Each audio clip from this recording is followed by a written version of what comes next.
JD. Ang kwentong ito ay hango sa totoong buhay. Mula ito sa isa nating kabayan na itago na lamang natin sa pangalang Jonas. Taong 1978. Mindanao. Sino bang mag-aakala na meron ding aswang sa panig sa kanan? Kapag sinabing aswang, papasok agad sa isip ng karamihan na masama. Kampo ng kadiliman, halimaw. Ito rin ang inakala ni Jonas, 20 taong gulang nung araw. Ang binata ay tinakwil ng pamilya nung hindi pa tumutungtong sa 18. Nasa pangalaga ng sangay ng gobyerno. Nang magkaedad, hinayaang mamuhay ng malaya dahil makakaya ng buhay ng sarili. Napadpad sa isang bayan kung saan nakilala si Mang Ogar. Pagsasaka ang pamumuhay ni Mang Ogar. Malawak ang loteng pinagtataniman. Walang katuwang sa gawain kung kaya't napilitang kunin si Jonas. Hindi tumigil sa pangulit ang binata hanggang napapayag. Sa unang araw nito, pinagbungkal ng lupa. Nagsimula ng tanghali, 10 oras ng gabi pinatigil. Walang reklamong tinapos ni Jonas lahat ng gawain sa sakahan. Mula sa pag-aararo hanggang sa paggapas ng damo. Sinikap na pagbutihin upang hindi paalisin ni Mang Ogar. Kapag nagkataon, wala na siyang mapupuntahan. Nakakapagod ang buhay ng magsasaka. Hindi kita pipigilan, kaya malaya kang umalis anong oras mo man gustuhin. Hindi ka nararapat sa ganitong buhay. Wika ni Mang Ogar. Manong, kahit anong pagpaparinig mo, hindi ako aalis. Pasensya na ho kaagad. Alam niyo naman na kontento ako sa buhay ko eh. Walang pamilya. Kaya sa ayaw at sa gusto niyo, makikitira ako sa tahanan mo. Tugon ni Jonas. Natawa na lamang ito. Ilang ulit ng ganito ang usapan, pero natatahimik din kagad. Sinisigurado na lamang ng binata na hindi makakagawa ng bagay na ikakagalit upang maiwasan ang pagpapalis. Pagkatapos sa pagbubungkal, dumiretso sa paggapas ng talahib. Sa kalagitnaan, napansin ang bakas ng dugo sa mga dahon. Kakaiba ang amoy, parang nabubulok na laman. Sinundan nito hanggang sa bumulagta ang kaperasong laman, nilalangaw at sobrang baho. Nang mapansin ni Mang Ogar, lumapit na rin ito. Napansin ni Jonas ang kakaibang reaksyon ng matanda. Bukod dito, sinuyod ng tingin ng paligid, maging ang kakawiyan sa unahan. Sumunod ang binata. Bakit po, Manong? May problema po ba? Yung laman, atay po yun, hindi ba? Jonas, kapag may nakita kang tao o kahit hayop na kahinahinala, tawagin mo ko kagad. Dumating na nga siya. Ho? May inaasahan ba kayong bisita? Pero bakit sinasabi niyong hayop? Huwag nang maraming tanong. Sundin mo na lang ang sinasabi ko. Maging alerto ka. Huwag magpapadin lang sa anumang makikita, maliwanag ba? Nakaramdam ng bagya si Jonas sa babala ni Mang Ogar. Mariin ang bigkas ng bawat salita. Idagdag pa ang pagbabago ng presensya niya. Maliban dito, napansin ang kakaibang kislap ng mga mata na parang may kakaiba. Pagsapit ng gabi, sa bakuran na malagi si Mang Ogar, ilang ulit na siyang tinawag para papasukin dahil 10 oras na. Kaso panay ito sa pagtango at sinasabing magpapahinga na rin mamaya. Naglagay ng bangko sa may bintana. Doon umupo. Nanood na lamang sa kadiliman ng gabi. Lumipas ang ilang sandali. Umalingaw-ngaw ang sigaw mula sa kakawiyan. Nakakakilabot. Parang baboy na sinasapian ng demonyo. Napansin ni Jonas ang pagtayo ni Mang Ogar Laking gulat nang makitang mabilis itong nakarating sa unan. Natigilan sa hindi inaasahang kilos. Makaraan ang ilang saglit. Lumakas ang sigaw. Palipat-lipat ng direksyon. Paminsan nasa malapit, minsan nasa malayo. May pagkakataon pa na yanig ang tahanan matapos banggain ng kung sino.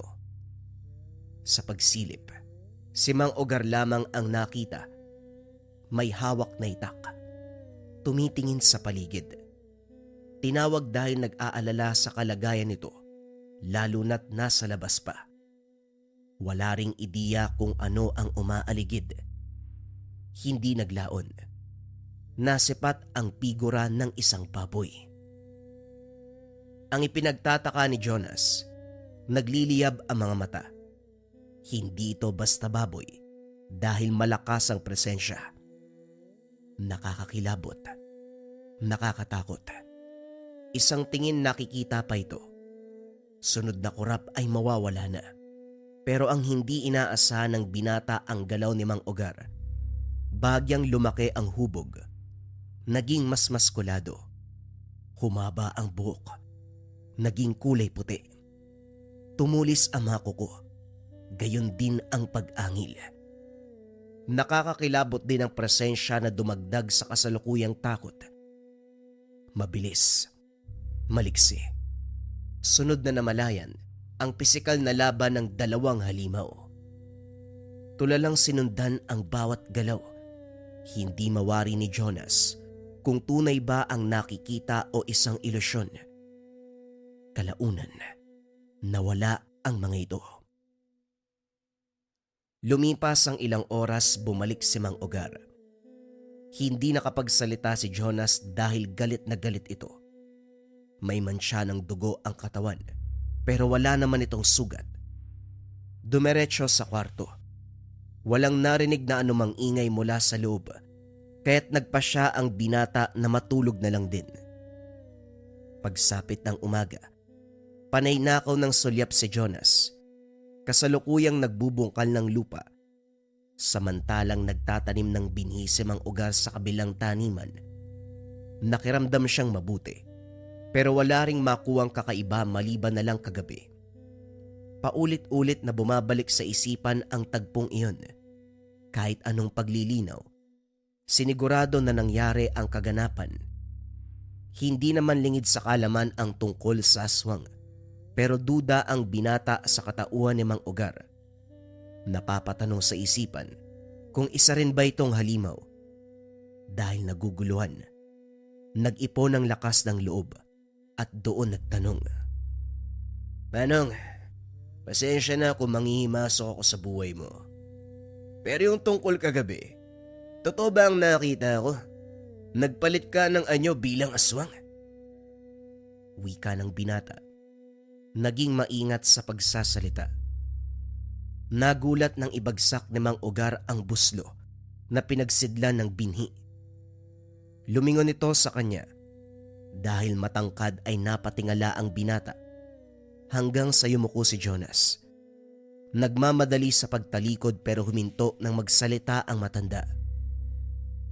Bago ko'y paliwanag ang buhay ko, sagutin mo muna ang tanong. Natatakot ka ba sa aswang? Hindi ko maintindihan, Manong eh. Nakakatakot kasi hindi normal. Aswang. Pero kung mabuti naman ang hangarin, parang hindi din ako natatakot. Magulo, Manong eh. Bakit ho ba? O sige, bumalik tayo sa kubo. Doon tayo mag-usap. Pinaliwanag ni Mang Ogar ang buhay. Diretsyong sinabi kay Jonas, isa siyang aswang na may lahing puting gabunan. Pinakamataas na uri sa lahat ng lahi. Nabuhay sa mahabang panahon. Malakas. Hindi matatalo ng aswang na nasa mababang uri. Nilinaw rin na isa siyang puting gabunan. Ibig sabihin, pumapanig siya sa kanan dahil ang angkan ay may lahing diwata. Iba rin ang lahi ng gabunan na puro ang dugo. Silang lahi na walang kinikilala, binibiktima mapatao, hayop o kapwa aswang. Sa pinagmulang angka ni Mang Ugar, sila pa itong takbuhan ng mga antingero, manunugis, magpapatulong sa pagpuksa ng kapwa halimaw. Isa rin sa kaibahan, kayang magpalit ng anyo sa ilalim ng tirik na araw. Sa parte ni Jonas, tulala siyang nakatitig kay Mang Ugar.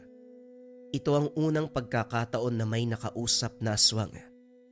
Hindi lang yun, nakakasama pa sa iisang bubong. Naging malinaw sa binata kung bakit malakas ang dating nito. Yung tipo na parang hari sa isang mabangis na hukbo. Pulido ang pisikal na anyo. Higit sa lahat, ang mga mata ay mahirap titigan dahil parang tumutunaw ng kaluluwa. Pinakita ni Mang Ugar ang tunay na anyo. Para itong kalahating lobo, kalahating tao. Puti ang buhok, maskulado, matutulis ang mga ngipin, mahaba ang mga kuko, mabalahibo ang katawan, nanlilisik ang mga mata, nakakakilabot ang presensya. Ilang segundo bumalik din sa anyong tao. Nilinaw na rin ang matanda na kulay puti ang buhok kapag nasa normal na anyo. Pero kapag galit, nagbabago ito bilang kulay pula. Hindi may papakita ang anyong iyon dahil lalabas lang ito kapag sukdulan na ang galit.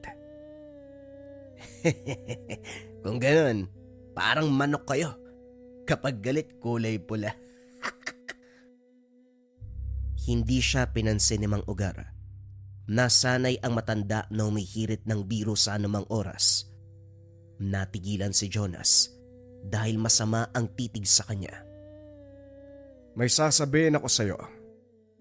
Si Batara, matalik kong kaibigan noon, pero naging kaaway. Tinuring ko siyang mortal na kalaban dahil magmula ng araw na talikuran niya ang pagkakaibigan namin, lahat ng pagkikita ay puro away. Swerte lang siya. Palagi nakakalusot kaya hanggang ngayon buhay. Hindi ko alam kung anong pakay niya sa pagkakataong ito. Kaya mag-iingat ka, Jonas. Teka, bakit pati ako damay, Manong? Hindi ba kayo lang naman yung magkaaway? Ikaw ang dapat mag-ingat. Nakatira ka sa tahanan ko, kaya malamang idadamay ka ng baboy na yon. Huwag ka na nga makulit.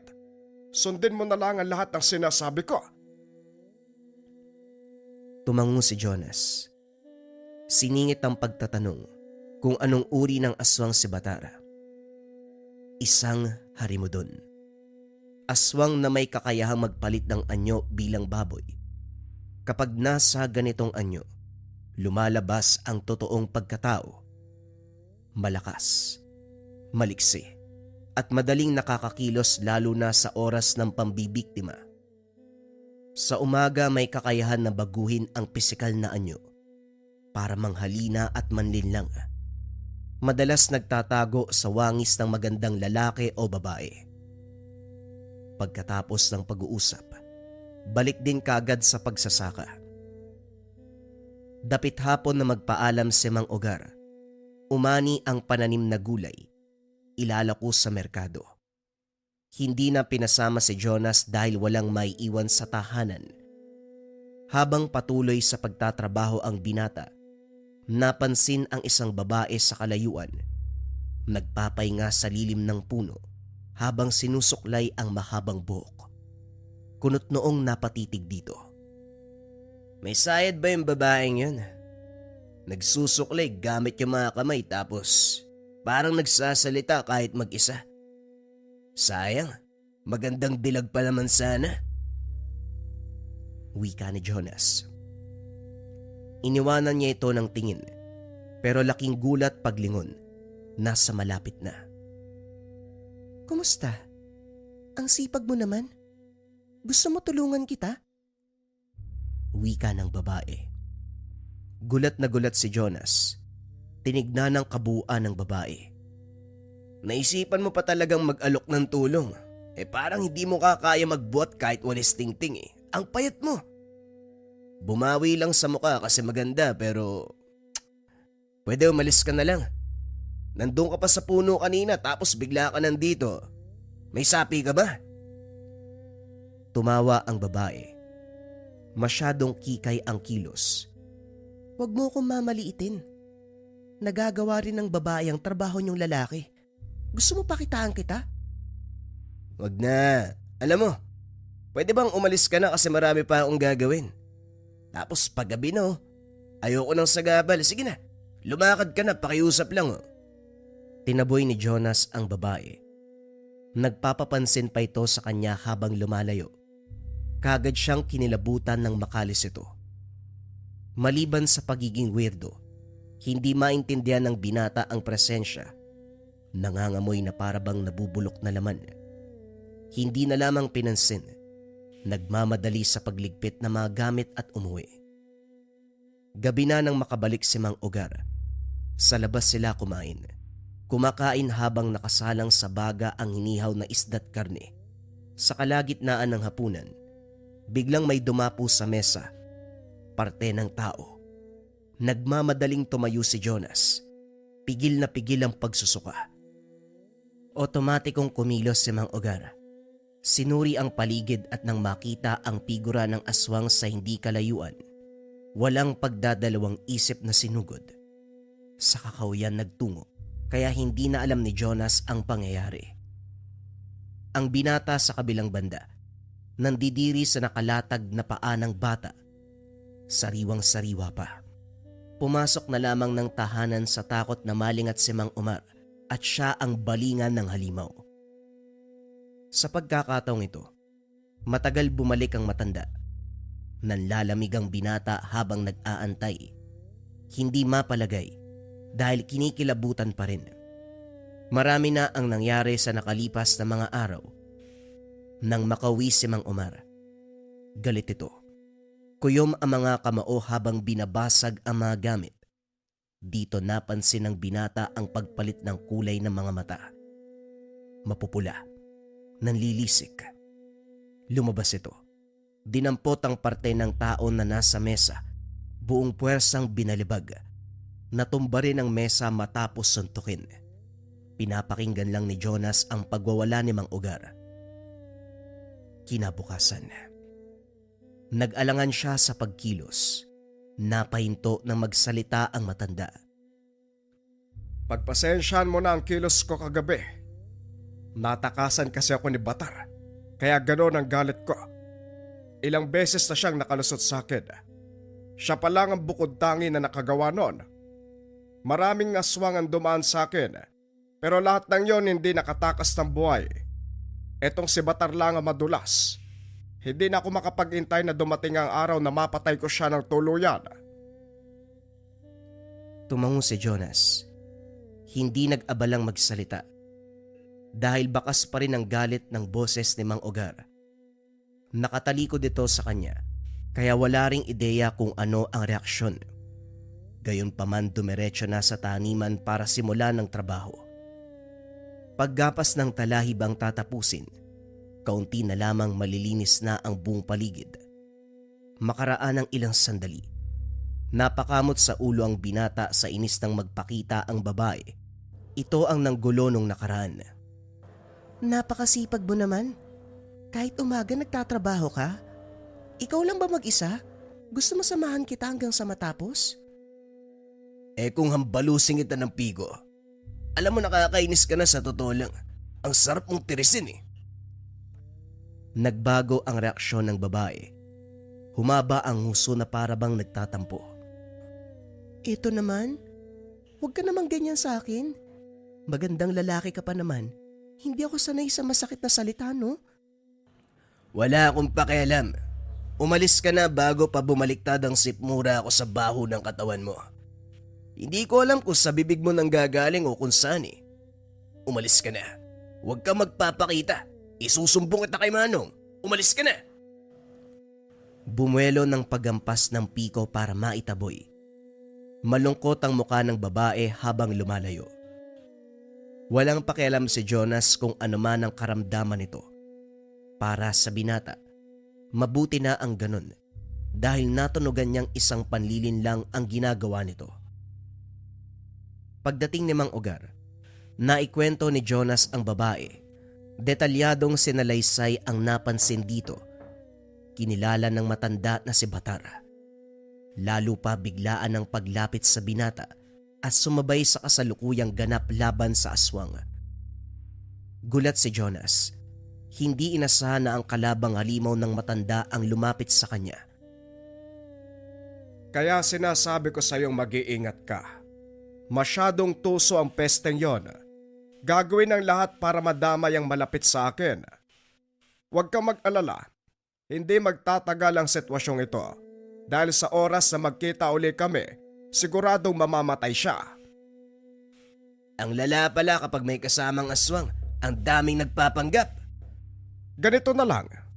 Umalis ka na bago pa madamay sa gulo ko. Hindi magandang may kasama akong tao dahil sa oras na magkagipitan. Damay na kung damay ang lahat. Kaya ba ikaw lang mag-isa sa buhay, Manong? Kasi natatakot ka na merong madamay.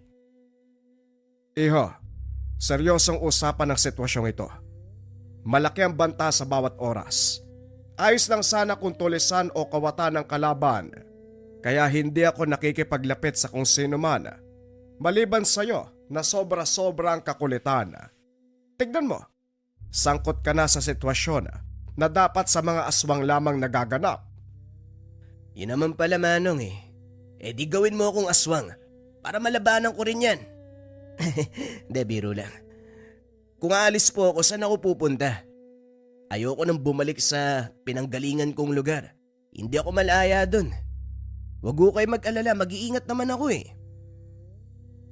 Sa banta ni Batara, pinahinto muna ng matanda si Jonas sa pagtatrabaho sa taniman.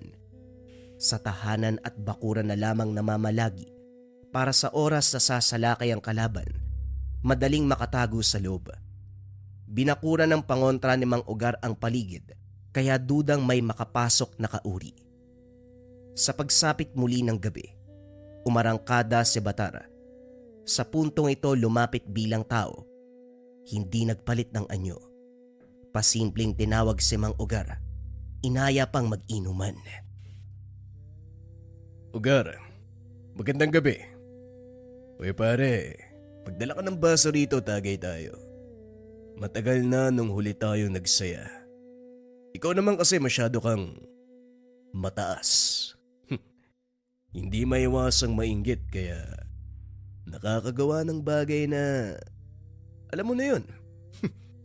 Subukan mo kaya akong lahian. Baka sakaling maisipan kong maging magkaibigan tayo uli. Pero may kasama ka na pala. Alam mo, masungit ang batang yan pero matalino. Sinubukan kong lapitan pero panayang taboy sa akin. Tinuruan mo ba siya? Ano, siya ba ang susunod sa'yo bilang hari ng puting gabunan? Wika ni Batara, sabay tungga. Sinarado ni Mang Ugar ang bintana at pintuan. Nag-abot ng punyal kay Jonas, sabay iwan ng babala. Paglabas nito, sumilip siya sa bintana. Ugar, wala kang karapatan na pakialaman ng bata. Huwag mo siyang idamay rito. Kung ako ang kailangan mo, ako ang guluhin mo. Nakakainis na rin kasi. Hoy, bakit ba pinakamataas na uri ang lahi mo? Mas mataas pa kaysa sa katulad ko. Pareho naman tayong aswang, pero bakit kailangan ng iba't ibang antas? Ito pa lang ang formal nating pag-uusap. Ngayong malinaw na sa akin ang punto ng panggugulo mo. Batara ko na mismo magsasabi sa'yo. Patayin mo man ako. Hindi ka kikilalaning hari ng kapwa natin aswang. Gusto mo alamin natin? Papatayin kita. Tignan natin kung kikilalanin nila ako o hindi. Napalanok si Jonas nang marinig ang usapan ng dalawa. Hindi naglaon, kanya-kanya sa pagpalit ng anyo ang mga ito. Si Mang Ugar, taglay ang anyo ng puting gabunan. Kalahating tao, kalahating gabunan. Si Batar sa kabilang banda, dambuhalang baboy na demonyo ang muka. Naglalabasan ang matutulis na ngipin, nag-aapoy pa ang mga mata. Sobrang tindi ng amoy. Sa isang iglap naglaban ang mga ito. Tumilapon si Batar. Ganon din si Mang Ugar. Makikita na lamang si Mang Ugar sa maraming aspeto. Sa lakas, sa bilis, sa atake. Kaso nga lang, may kakayahan din si Batar na hirap sabayan, lalo na ang bigla-biglang pagbabago. May pagkakataon na liliit ang hubog ng pangangatawan, kaya siya biglang nakakatakas. Hindi lang yun, bigla din siyang naglalaho sa lugar. Nagmistulang palaruan ang malawak na lote. Nagabulan ang magkalaban na aswang. Naguguluhan si Jonas kung sino ang susundan ng tingin dahil tumilapon ang isa, titilapon din ang isa, tatakbo ang isa at ganon din ang gagawin ng katunggali. Sa bilis ng kilos na hilo ang binata. Sa pagbalik ng tingin, sakal na ni Mang Ugar si Batara. Sa kabila ng laki nagawa pa ring iangat. Umalingaw-ngaw ang angil nito. Nagtakip ng tenga ang binata sa sobrang lakas. Wala na muna tayong patawad, Batar. Unawain mo na ikaw mismo ang nagsimula ng gulo, kaya huwag kang magsisisi sa kung ano man ang sasapitin mo.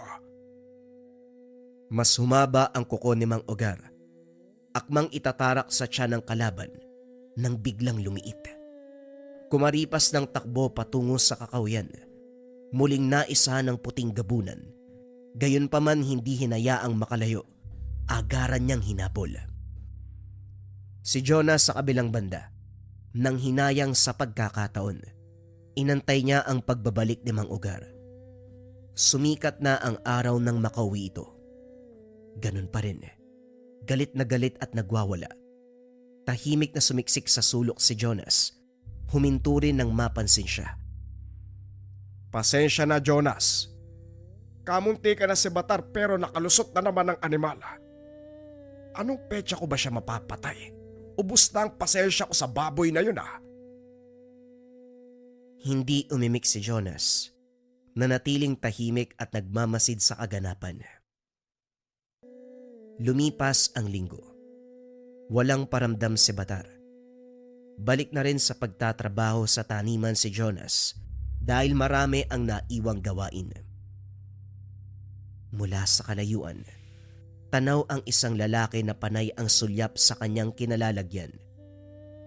Nang titigan mabuti, walang pinagkaiba sa babae na nagpapansin nung mga nakaraang araw. Dali-daling tinawag si Mang Ugar upang ipagbigay alam. Kaso nga lang, nang matunugan ng kilos ay umalis. Si Batar yun. Huwag kang magpapalinlang sa ginagawa ng animal na yan. Mabuti pa umuwi ka ng tahanan. Maglilibot lang ako sandali. Tumalima si Jonas. Nagmamadali sa pagligpit ng mga gamit at saka umuwi. Bigo naman si Mang Ugar na mahanap si Batar.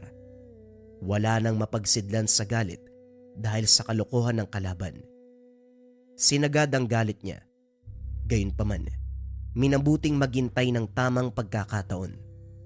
Pagsapit ng takip silim, napansin ni Jonas ang galaw ni Mang Ugar. Sinimot bawat karne sa kusina pero hindi maiwasang mabusog. Maging ang alagang kambing ay kinatay kaso hindi mapawi ang gutom. Gulat naman si Jonas na magpaalam ito. Diretsahan pang sinabi ang hinahanap ng sikmura, dugo at laman ng tao. Kinabahan siya para sa sarili, pero laking pasasalamat nang umalis ang matanda para sa ibang lugar maganap. Bumalik ito ng 10 oras. May bitbit na kaperasong laman. May mantsa ng dugo ang bibig. Nangangamoy din dahil sa pagkain.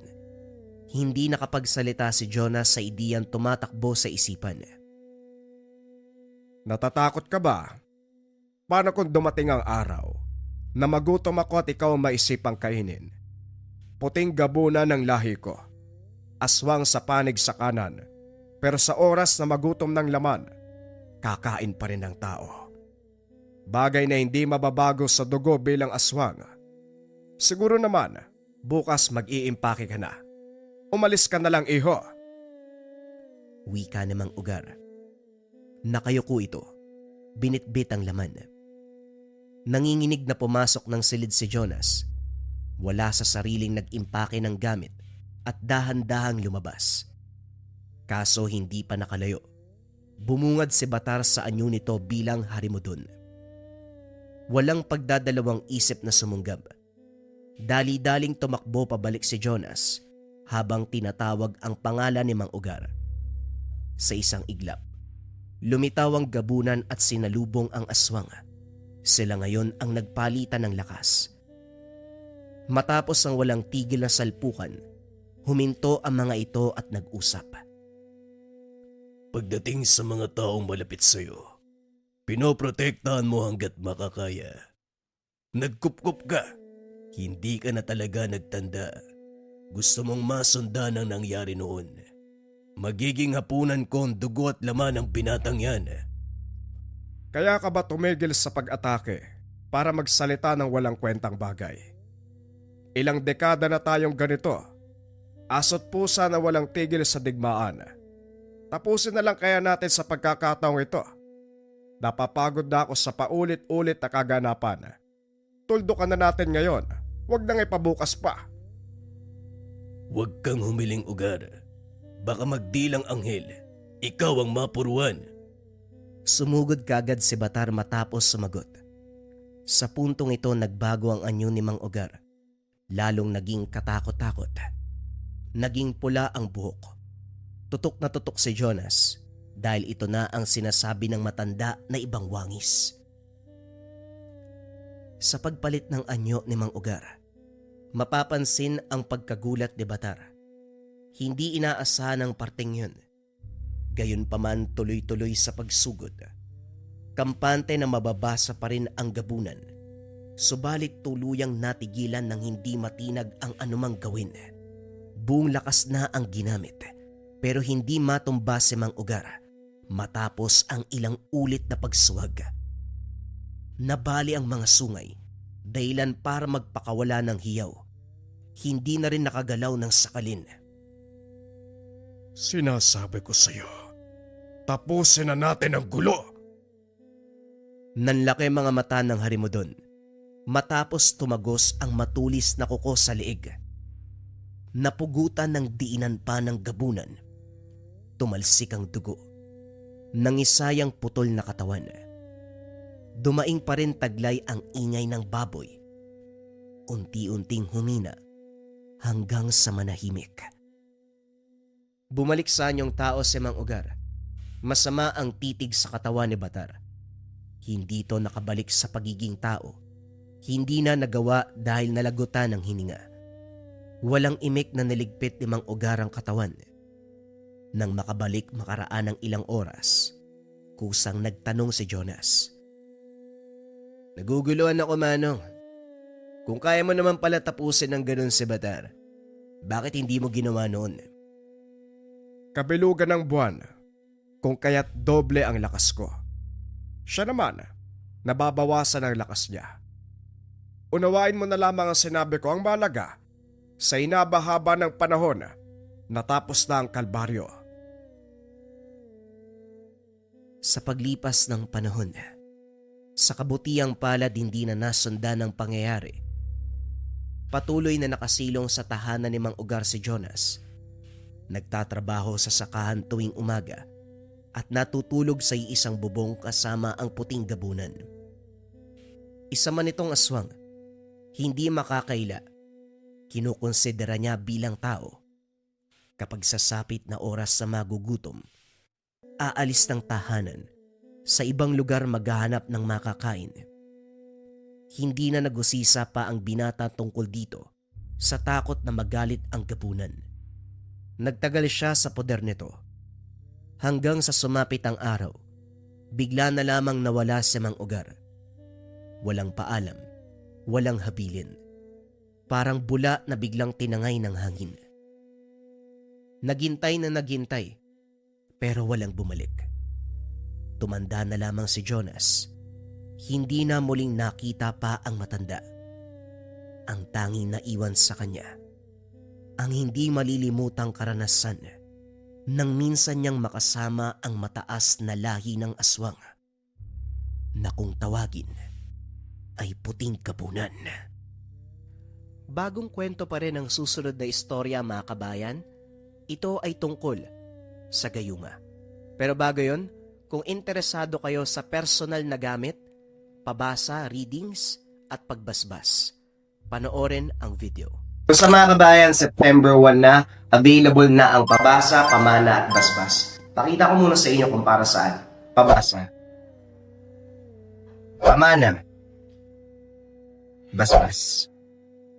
Pakipost na lang mga kabayan para mabasa nyo yung information. Marami nagtatanong kung paano mag-order at kung pwede ba GCash payment. Pakita ko sa inyo kung paano. And yes, pwede ang GCash payment. Ito siya mga kabayan, punta kayo sa browser www.merchandise.com. Once ma-search, ito dapat yung makita ninyo, search nyo lang pabasa. Palabas tong papel, pang. Pabasa, add to cart muna, wag yung PayPal. Once ma-add to cart, proceed kayo sa cart, check out. Pagka-checkout mga kabayan, fill out ito PayPal or dito kayo sa or. Lagyan nyo lang yung mga info dyan. Information ninyo kabayan sample lang itong ginagawa ko. Pag nalagay nyo na lahat ng information mga kabayan, ang piliin ninyo payment by send it. Then pay now. Ganito yung lalabas kapag ka-pay now. Ipili kayo ngayon kung anong gusto nyong pambayad. Pwedeng Cebuana, LBC, or GrabPay, Maya, GCash. So GCash na lang mga kabayan. Then lagay din nyo yung mga information ninyo. Ganun lang kasimple mga kabayan. 20 slots available. Nakuha na yung 5 slots. 15 na lang ang available mga kabayan. Habol kayo. September 1 hanggang September 5 na lang yan. Take note mga kabayan, sa website lang pwedeng orderin ng pabasa at pamanat basbas. Mag-ingat sa mga scammers. Ang kwentong ito ay hango sa totoong buhay. Mula ito sa isa nating kabayan na itago na lamang natin sa pangalang Eva. Walang eksaktong taon, probinsya ng Iloilo. Sa isang maliit na bayan sa Iloilo nakatira ang pamilya ni Eva. Siya ay isang dalaga, 18 taong gulang. Nasa yugto ng pagiging teenager. Si Eva ay palaisip, mausisa. Nagsisimulang tuklasin ang masalimuot na mundo sa paligid niya. Maganda ang kanilang pamumuhay at ito'y puno ng kasiyahan. Hindi sila palaging buo dahil ang ama ni Eva, si Alberto ay isang seaman. Madalas siyang wala sa bahay at nasa laot. Ngunit sa tuwing umuwi, binabawi niya ang pagkakawalay sa pamilya sa pamamagitan ng mga yakap, kwento at mga pasalubong mula sa ibang bansa. Ang ina naman ni Eva ay si Gloria, isang guro sa kanilang bayan. Kilala sa pagiging matyaga at mapagmahal, lalong-lalo na ang kabaitan. Hindi lamang sa kanyang pamilya, kundi maging sa mga estudyante. Meron ding nakakatandang kapatid si Eva, Jimboy ang pangalan, 2 taon ang tanda sa kanya. Madalas sabay-sabay silang kumakain sa hapag. Palaging masaya ang kanilang salo-salo. Puno ito ng tawanan tungkol sa mga kwento mula sa eskwela nila Eva at Jimboy at mga biro ni Gloria tungkol sa mga estudyanteng makukulit. At kapag naroon si Alberto, mas lalong sumisigla ang tahanan. Ngunit hindi nila alam na ang kasayahang iyon, unti-unti palang mababahira ng lamat. Isang tao ang papasok sa kanilang buhay. Dala niya ang pagkawasak ng pamilya na dati puno ng pagmamahalan. Bago umuwi ng Iloilo si Alberto mula sa kanyang kontrata sa barko, dumaan muna siya sa Maynila. Doon nakatira ang kapatid niya na si Celia. Si Celia ay 50 taong gulang. May asawa ngunit hindi binayaan ng anak. Tahimik ang kanilang buhay sa Maynila. Meron silang kasambahay na si Leonor, isang babae sa edad na 30. Tahimik, masipag at biyasa sa gawaing bahay. Halos wala itong reklamo sa anumang inuutos ng amo. Ngunit may kung anong kakaiba sa kanyang presensya. May mga pagkakataon kapag nakatitig siya, may bigat at hiwaga sa kanyang mga mata. Leonor, minsan parang ang lalim ng iniisip mo. Tahimik ka lang palagi. May problema ba? Huwag ka mayang magsabi sa amin ha. Wika ni Celia kay Leonor. Wala naman po ma'am. Ayos lang po ako. Gawaing bahay lang ho ang iniisip ko. Ngunit sa likod ng mga ngiti, may misteryo na hindi nakikita. Tuwing dadaan si Alberto sa bahay ni Celia, nagkakaroon siya ng pagkakataong makausap si Leonor. Una, formal ang kanilang usapan. Mga simpleng tanong kung kumusta o kaya'y pasasalamat sa pag-aalaga sa bahay ng kapatid niya. Ngunit unti-unti, nag-iba ang takbo ng kanilang tinginan. Paminsan tumatagal ang kanilang mga mata sa isa't isa. Minsan pa, parehong ngumingiti ng walang dahilan. Isang gabi, habang nagkakape sila sa sala, nagkataong silang dalawa lamang ang naroon. Nagkaroon ng malalim na pag-uusap.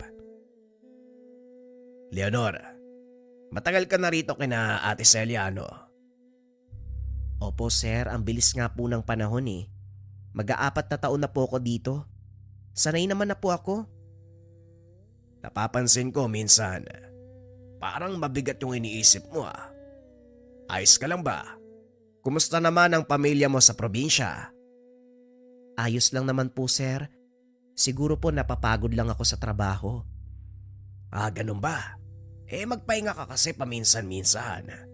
Lumabas ka, magpahangin ka. Magmula ng gabing yun, nagsimula na ang mga palihim na pag-uusap. Mga sulyap na may ibang kahulugan. Mga salita na hindi para sa lahat ng tenga. Hanggang sa umantong ito sa isang bagay na hindi na basta-basta. Nauwi sa isang lihim na relasyon, si Alberto at Leonor. Sa bawat pagbaba niya mula sa barko, si Leonor ang una niyang hinahanap, higit pa sa kanyang pamilya. Sa simula ay pilit pang pinaniniwala ni Alberto ang sarili na ito ay pansamantala lamang. Isa lamang pagkakamali na madaling itigil. Ngunit sa tuwing nasisilayan niya si Leonor, ang mga titig nito ay parabang tumatagos. Lalo lamang nahuhulog si Alberto sa mga ngiting may kahulugan at sa lambing na hindi niya mahagilap kahit saan. Alam mo, Leonor, hindi ko maintindihan ang nararamdaman ko eh. Sa piling mo, nakakatakas ako sa lahat ng bigat sa buhay ko. Bakit kaya ganon? Kung ano man ang hinahanap mo, ako lang ang makakapuno niyan. Huwag kang lalayo sa akin, Alberto. Hinding-hindi kita bibitawan. Sa bawat salitang yun, parang may bigat na hindi kayang tanggihan si Alberto. May kapangyarihan na nakabalot sa mga titig ni Leonor. Parang isang mahika na unti-unting kumakapit sa kanyang puso at isipan. Kaso nga lang, hindi ito basta-basta pag-ibig.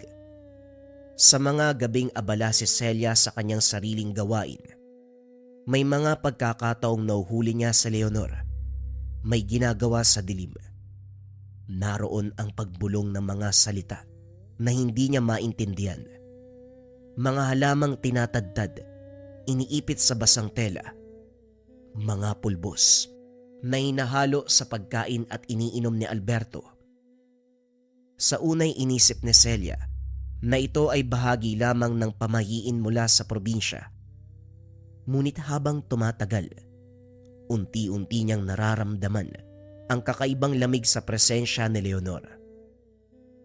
Si Alberto naman, habang mas nagtatagal kay Leonor, lalo lamang nalulunod sa isang ilusyon na mahirap ng takasan.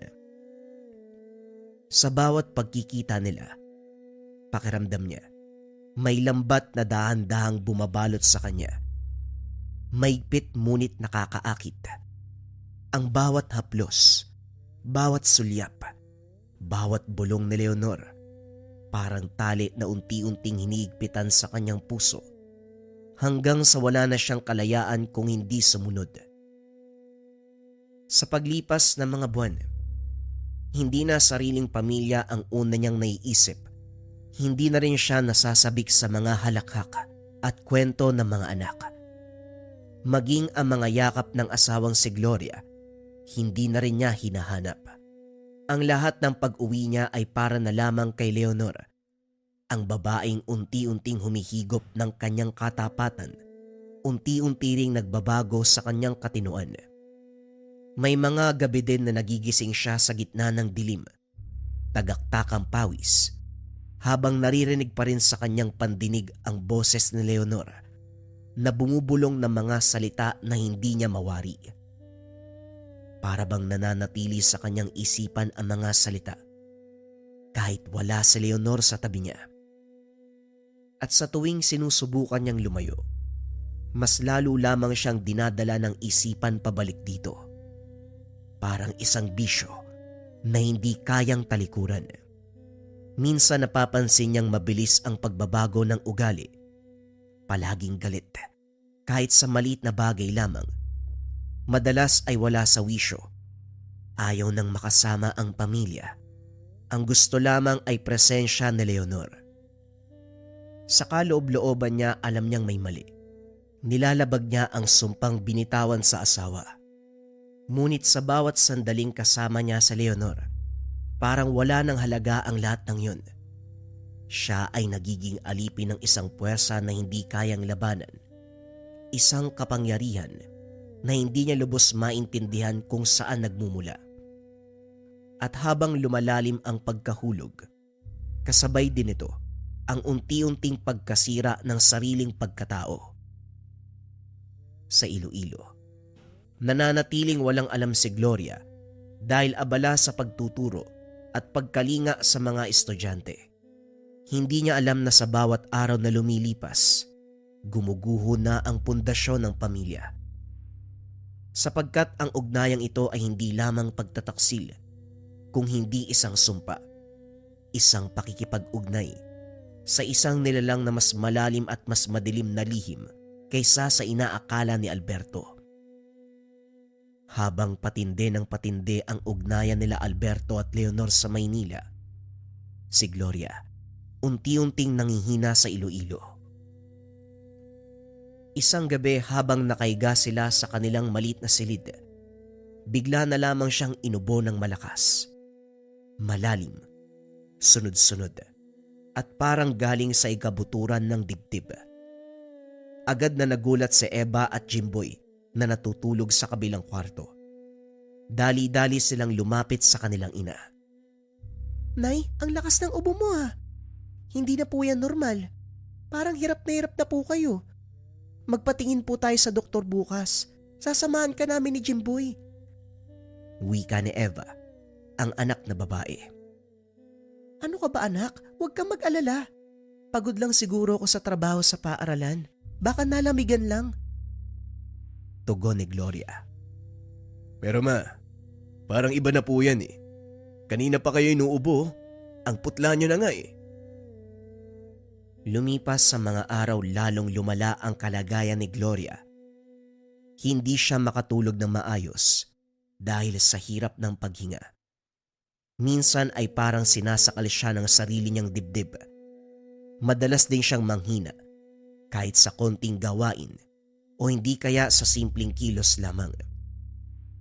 Nang hindi na makatiis, dinala siya ng kanyang kapatid na si Tia Rosa kasama sina Eva at Jimboy sa ospital. Doon isinailalim si Gloria sa ilang pagsusuri. Matapos ang ilang araw, pabalik-balik ang kaba sa kanilang mga dibdib habang inaantay ang resulta. Sa wakas, tinawag sila ng doktor. Stage 3 lang cancer na po ito. Kailangan masimulan kagad ang gamutan. Parang gumuho ang mundo ng pamilya at sa mga sandaling iyon, napayak si Eva. Si Jimboy ay tahimik lang. Maigpit ang pagkakahawak sa kamay ng kapatid. Ano po nangyari yun, Dok? Hindi naman naninigarilyo si Mama. Wala siyang bisyo. Ni alak hindi nga umiinom yan eh. Wika ni Eva. May mga pagkakataon na hindi malinaw kung saan nag-uugat ang sakit. pwedeng genetic, pwedeng environment. Hindi talaga natin matitiyak. Sa kaloob-looban nila, kulang ang paliwanag ng doktor. May mabigat na dahilan sa bigla at matinding sakit ni Gloria. Kaya't isang gabi, matapos ilabas ng ospital si Gloria, nagpa siya si Eva at Jimboy na lumapit sa kakilalang albularyo sa bayan. Sa loob ng maliit na kubo, sa gitna ng amoy ng insenso at usok ng kamangyan, pinagmasdan sila ng matandang lalaki. Alam kagad ang dahilan kung bakit sila naroon. Hindi karaniwang karamdaman. Ang ubo ng iyong ina, hindi galing sa katawan lamang. May kumapit sa kanya. Isang kulam, sakit na galing sa kadiliman. Kulam. Bakit po si Mama? At sino pong gagawa nun sa kanya? Wala naman po siyang ginagawang masama ah. Hindi lahat ng kulam ay galing sa galit ng tao. Minsan galing sa inggit o sa puwersang nanggagaling sa isang nilalang na hindi nyo nakikita. May gumagapos sa kanya. Unti-unting sinisip-sip ang kanyang lakas. Kung totoo man po ang sinasabi niyo, paano po namin matutulungan si Mama? May magagawa po ba kami? May magagawa ba tayo? Hindi ito basta-basta kulam. Matagal nang pinapahirapan ng inyong ina. Hindi lamang katawan niya ang pinapahina, kundi maging ang kaluluwa. At ang may gawa nito, isang napakalakas, napakaitim ng presensya. Hindi ito basta kayang tapatan. Ang puwersang bumabalot sa kanya ay hindi pangkaraniwan. Ito'y isang uri ng kulam na mahirap labanan. Kahit na sa akin ay isang dekada nang nakikibaka sa ganitong bagay. Kung hindi natin maagapan, tuluyang mamamatay ang inyong ina. Nanginig si Eva sa mga narinig. Napatingin siya sa kanyang tiya at kay Jimboy na kapwa hindi makapagsalita. Sa kaloob-looban ng isipan, biglang sumagi ang pangalan ng kanyang ama. Naalala ni Eva sa tuwing uuwi ang kanilang ama mula sa Maynila. Napapansin niya, mas lumalala ang kalagayan ng kanilang ina. Dahil dito, napag-isipan ni Eva na baka may kinalaman ang ama sa kaganapan. Tiya, Jimboy, baka may kinalaman si Papa sa lahat ng yan. Parang wala lang po sa kanya eh. Parang wala po siyang pakialam kay Mama. Hindi nga nangangamusta oh. Natigilan ng lahat. Sa unang pagkakataon, binigkas ni Eva ang pagdududa na matagal nang bumabagabag sa isipan. Anak, huwag na mag-isip ng ganyan. Ama mo pa rin siya. Pero tiya, hindi niyo po ba napapansin? Sa tuwing bumabalik siya mula sa Maynila, lalo pong lumalala si Mama. Parang may dala siyang bigat. Parang may kadiliman na nakasunod sa kanya eh. At ngayon sabi ng albularyo, may nakakapit kay Mama. Hindi na nakapagsalita si Jimboy. Ngunit mahigpit niyang hinawakan ng balikat ng kapatid. Tanda ng tahimik na pagsang-ayon sa kanyang kutob. Sa kabila ng gamutan sa ospital at mga dasal at orasyon ng albularyo, hindi kinaya ni Gloria ang karamdaman. Unti-unti siyang nanghina, parang may kandilang nauupos sa bawat araw na lumilipas. Kahit anong gamot at ritual ang ginawa, walang nagbunga. Ang kulam na dumapo sa kanya, masyadong mabigat, masyadong malakas. Isang gabi, tahimik na nakaiga si Gloria sa kama. Nasa magkabilang tabi niya si Eva at Jimboy na parehong mapupungay ang mata. Hawak ni Eva ang malamig na kamay ng ina, habang si Jimboy naman nakadikit ang ulo sa balikat nito. Eva, Jimboy mga anak, mahal na mahal kayo ni Nanay. Palagi niyong tatandaan. Ma, huwag niyo na pong sabihin yan. Huwag niyo po kaming iwan ni Jimboy. Magiging maayos po kayo, gagaling po kayo. Kailangan lang natin magintay. Di ba malaban lang po? Humawak si Gloria sa pisngi ng anak at gumiti. Anak, kahit wala na si Mama, palagi nung tatandaan nandito lang ako ha. Palagi ko kayong babantayan. Huwag niyo hayaan na lamunin kayo ng takot o galit. Magkasama kayong dalawa, magtulungan kayo. Huwag kalimutang magdasal palagi. Pilit mang pigilan ni Jimboy ang iyak. Umagos na ang luha. Hindi ako papayag ba? Hindi ko kaya mawala ka. Sabi niyo, matibay ka. Sabi niyo palagi, kakayanin natin. Huwag po kayong bibitiw, ma. Palagi niyong tatandaan. Nandito lang ako palagi. Sa huling ngiti, tuluyan ng bumigay ang katawan ni Gloria. Humagulgol si Eva at Jimboy. Halos hindi mapigilan ang galit at sakit na nararamdaman. Niyakap nila ang malamig na katawan ng kanilang ina. Pilit hinahanap ang init na hindi nababalik. Nalaman ito ng kanilang ama at doon pa lamang naisipang umuwi ni Alberto. Sa mga panahong nagdurusa si Gloria, abala siya sa Maynila kasama ang ibang babae. Ngunit ngayon nawala na ang asawa, saka pa lamang pumunta sa tahanan. Sa libing ay maraming nakiramay, mga kapitbahay at kasamahan sa paaralan at ilang kamag-anak. Ang hangin ay mabigat, parang may nakadagan sa dibdib ng lahat. Tahimik lang si Alberto, walang emosyon sa kanyang muka. Nakatayo lamang siya sa gilid ng kabaong, walang imik, walang luha. Ngunit sa isip ng lahat, ramdam nila na may mabigat siyang tinatago. May mga matang palihim na nakatingin sa kanya. May mga bulong-bulungan sa tabi. Kawawa naman si Gloria. Kawawa din yung mga bata, oh. Tignan mo, Parang walang nararamdaman si Alberto. Hindi man lang umiiyak. baka siya mismo yung dahilan kung bakit biglang nagkasakit si Gloria. Tahimik lang si Eva at Jimboy. Ngunit sa puso nila, puno ng mga katanungan na kailangan ng sagot. Bakit ngayon kung kailan patay na ang nanay, saka lamang umuwi ang ama? At higit sa lahat, ano nga ba ang tunay na alam niya tungkol sa sakit ng kanilang ina? Ilang araw matapos ang libing, muling bumalik sa Maynila si Alberto dahil pinatawag siya ng kumpanya. Sasampa sa barko. Naiwan si Eva at Jimboy sa pangangalaga ng Tia Rosa. Unti-unting lumayo ang loob nila sa ama.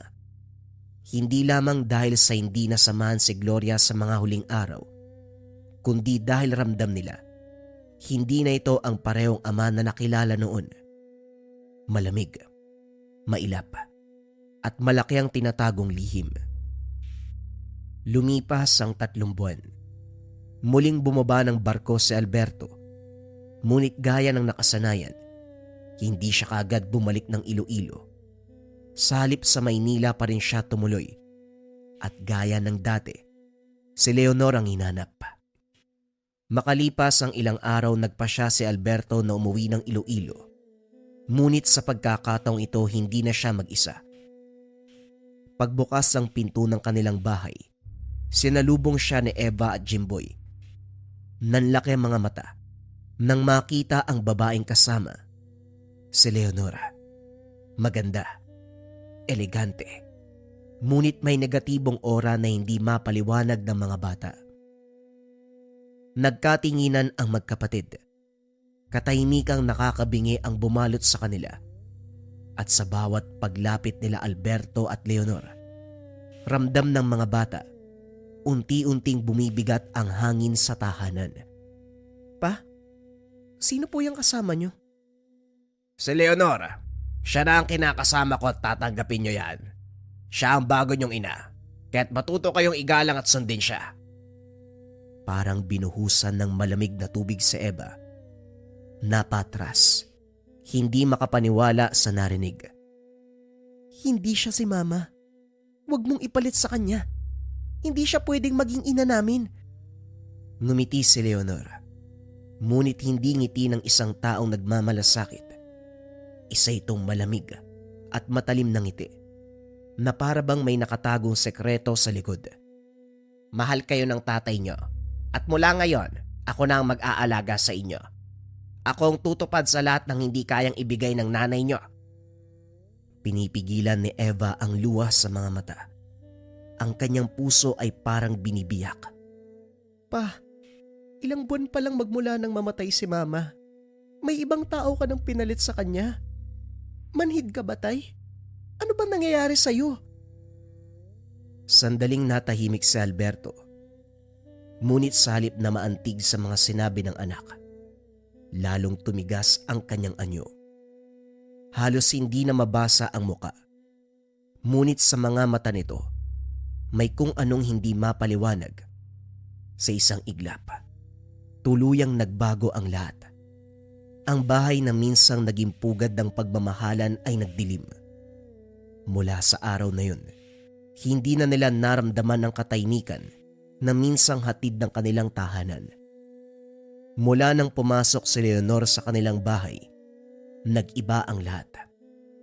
Ang dating masigla at puno ng tawanan ng tahanan, tila naging malamig at nakakatakot. May mga gabing nagigising si Eva. Nakikita niyang bukas ang ilaw sa kusina. Kapag sumisilip siya, makikita mag-isa si Leonor. Nakatalikod, bumubulong ng mga hindi maintindiang salita habang may hawak na mangkok na may usok. Minsan pa, may mga ibon na bigla na lang namamatay sa bakuran. Naririnig ni Eva ang malalakas na yabag sa gabi, kahit alam niyang tulog ang lahat ng tao. Kuya, nakakatakot si Leonor. Parang hindi siya tao minsan. Huwag ka magpapakita ng takot sa kanya. Gagawa tayo ng paraan. Hindi ko siya mapagkatiwalaan. Mahirap ang sitwasyon ng lahat dahil si Alberto mismo ay tila wala sa sariling pag-iisip. Para bang hawak siya ni Leonor. Lagi siyang nakatitig sa babae, sunod-sunuran at halos hindi iniintindi ang mga anak.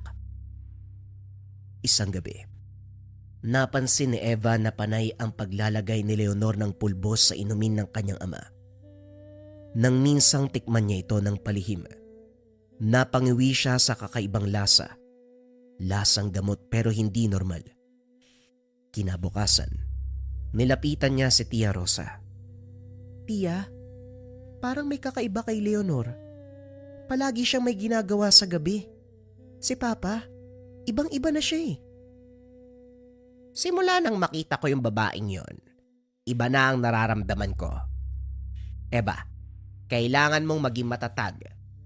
Hindi kayang harapin ng basta-basta yan. Pero tandaan mo, hindi kayo nag-iisa. Mula noon, mas lalo pang tumindi ang kababalagan. May mga boses na maririnig sa kisame. Minsan sa tuwing dadaan si Eva sa harap ng salamin, may ibang mukha siyang nakikita sa likod. Isang mukha ng babae na nakangiti ng malamig, nakatitig ng tuwid sa kanya. Hindi na kinaya ni Jimboy ang lahat. Hinarap niya si Leonor habang si Alberto ay nasa kwarto. Bakit ka ba nandito? Anong kailangan mo? Ikaw yung dahilan kung bakit namatay yung nanay namin, di ba? Malakas ang kutob mo, bata. Pero anong magagawa mo? Yung magulang mo sa akin na. At kahit anong gawin nyo, hindi nyo siya mababawi. Hinding-hindi kita matatanggap. Walang makakapantay sa nanay namin. Umalis ka na dito. Biglang lumapit si Leonor kay Jimboy. Halos ilang pulgada lang ang layo sa mukha nito. Mas matapang ka kaysa sa inaasahan ko. Pero tandaan mo kung lalaban ka, madadamay ang kapatid mo. Nang marinig niya ito, mabilis na hinila ni Jimboy si Eva palayo sa babae. Ngunit mula sa gabing iyon, lalo silang naging mapagbantay. Hindi nila kayang pabayaan ang isa't isa. Si Alberto na dating haligi ng tahanan, tuluyang naging bilanggo. May mga pagkakataong nakikita ni Eva na nakaupo lamang ang ama sa sala, tulala, habang si Leonor bumubulong sa likod niya. Hinahaplos pa ang ulo. Tia, talagang kontrolado niya si Papa. May ginagawa siya. May hawak si Leonor na hindi basta-basta kayang tapatan. Ang kaya lang nating gawin, pagmamahal at pananalig. Mas makapangyarihan yan kaysa sa anumang sumpa. Kaya huwag kayong bibitaw. Huwag kayong mawawala ng pag-asa. Isang gabi, palim na sumunod si Eva kay Leonor. Napansin niyang tahimik itong lumabas ng bahay. May dalang maliit na sisidlan na yari sa luma at itim na garapon. Tahimik ang gabi. Tanging huni ng kuliglig at ihip ng hangin ang maririnig. Sinundan niya ito hanggang sa likuran ng kanilang bakuran, malapit sa malaking puno ng mangga. Doon niya nakitang nagbuhos si Leonor ng pulang likido sa lupa. Habang dumadaloy ang likido, marahang bumibigkas si Leonor. Mga orasyon. Gulat na gulat si Eva. Nanginginig ang tuhod. Noon niya lang tuluyang naintindihan na sa ilalim ng gayuma ang ama, maging ang kamatayan ni Gloria, konektado ang lahat. Kinabukasan nanginginig ang tinig ni Eva nang isiwalat niya ang nakita kay Jimboy at Tia Rosa. Ako nang bahala, Eva. Hindi ako papayag na tuluyang lamunin ang kadiliman ng pamilya. Matagal na ako nananahimik. Pero hindi ko nahahayaang manatili pa siya rito. Lumipas ang ilang araw. Sa harap ng buong pamilya, hinarap ni Rosa si Leonor. Alam ko ang ginagawa mo, Leonor. Tigilan mo na. Maawa ka sa pamilya, lalo na sa mga bata. Hindi ka dapat nandito. Huli ka na dahil sa akin si Alberto, matagal na. Ano man ang gawin nyo, hindi nyo nabababawi dahil ang puso't at kaluluwa niya ay sa akin na. Biglang lumapit si Alberto kay Rosa. Malabo ang kanyang mga mata. Wala siya sa sarili. Maigpit niyang hinawakan ng braso ng hipag. Huwag kang mangialam, Rosa. Hindi ka bahagi ng pamilya. Umuwi ka na. Tay, mga anak mo kami. Gumising ka. Hindi ka naman ganyan eh. Huwag mong hayaan na lamunin ka ni Leonora. Hindi totoo ang nararamdaman mo para sa kanya. Hindi totoo ang lahat ng sinasabi niya. Mas lalong kumapit si Leonor kay Alberto. Para bang isang ahas na bumabalot sa biktima. Dito na nagpasya si Rosa. Dinukot mula sa bulsa ang itim na trabungko. Mabilis ang kanyang pagkilos. Itinapat sa mukha ni Leonor. Nagbago ang aura ng paligid. Nakakabinging sigaw ang narinig ng lahat. Napatakip ng tenga ang mga bata habang umiiyak. Si Alberto ay napahandusay sa sahig. Nanginig ang buong katawan. Parang nilalabanan ang sariling isipan. Sa gitna ng kaguluhan, lumapit si Eva at Jimboy sa kanilang ama. Maigpit na niyakap. Tay, ayaw ko nakikita ni nanay ng ganyan. Lumabang ka, tay. Nandito lang kami. Parang may liwanag na nakita si Alberto. Unti-unti siyang bumalik sa ulirat. Eva, Jimboy, patawarin niyo ko. Napasigaw ng malakas si Leonor. Para bang may nabasag. Tumakbo siya palabas ng tahanan. Magmula ng araw na yun, hindi na siya muling nakita. Mabilis lumipas ang panahon. Unti-unting bumalik sa normal ang lahat. Si Alberto ay nagsimula ng bagong buhay. Pinili niyang bumawi sa kanyang mga anak. Hindi naging madali, ngunit dahil sa pagmamahal ng mga anak, nakabawi siya. Ngunit kahit nawala na sa Leonor, may mga gabi, nararamdaman ni Eva na malamig ang simoy ng hangin, na para bang may nakamasid sa kanila. Palagi siyang nananalangin na sana'y bantayan sila ng kanilang ina. May takot man na nararamdaman. Ramdam niya ang init at pagmamahal ni Gloria na palaging nagbabantay, palaging nag-oobserba, palagi silang pinoprotektahan sa kabilang dimensyon. Ang kasaysayan ng pamilya ni Eva ay nagsisilbing babala sa mga kasakiman at lihim na tinatago ng kadiliman na palaging may mabigat na kapalit. Ngunit higit sa lahat, ipinapakita nito ang lakas ng tunay na pag-ibig. Hinding-hindi magagapi ng kadiliman kahit gumamit pa ng napakalakas na mahika ang mga nasa kaliwa.